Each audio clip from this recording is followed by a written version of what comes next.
So when designing our boat, we took into consideration two things. First was which shape would increase the speed of our boat.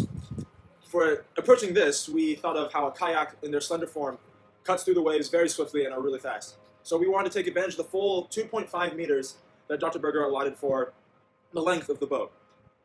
And when it comes to cutting through the waves, we didn't want that to happen because of the drag force from the waves. So what we wanted is to elevate the front of our boat by 42 degrees so that instead of cutting through the waves, it would glide over the water.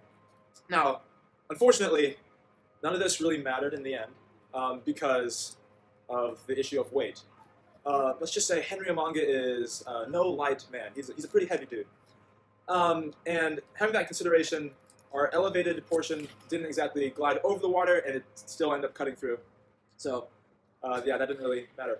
But with Henry being so heavy, we did have to have a structure that would float without tipping over. This is why we created our boat so high. It was a full 0.64 meters tall. It was a bit too safe. So when it came to rowing, our boat was really tall, so it was kind of hard to get the oar into the water. But it was very safe, and our boat didn't tip over, and it was certainly fun to be inside. For the construction of the boat, we began with creating a general shape for the interior of the boat.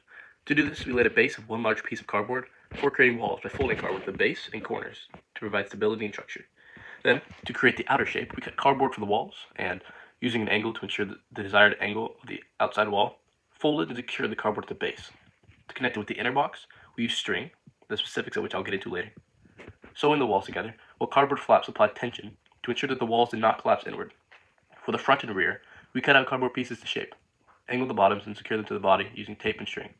After placing some extra thick honeycomb cardboard in the bottom to reinforce it with a less dense material, we added a layer of cardboard to the entire boat, again using string, to reinforce it and streamline the walls. After this, we covered up the holes in the top of the boat, caulked others, including those made by the string, and put tape over the blemishes. To waterproof, we applied several layers of deck sealer before painting and decorating. The main special design considerations, as well as troublesome portions/problems that we used/considered, were the 3D front and back, and the difficulty of using duct tape, and the resultant use of string. Constructing a 3D front and back strong enough to withstand the pressure of the water, yet with particular angles to allow for cutting through and floating on the water well, proved to be quite a challenge. So I think one thing that sets us apart from all the other groups, besides just the sheer beauty of our boat, is a very unusual approach to reinforcing our structure that we did. So, me being the great scientist that I am, came up with a very profound theory. A theory which I will claim and coin as my own, called string theory. Now this theory, very complex, is we sewed our boat together. We use string, and with the force of the tension that was holding the two sides of our cardboard together. Yeah, it was really, really cool. But the SI unit for this theory is a Weber with two Bs, so completely original, and yeah.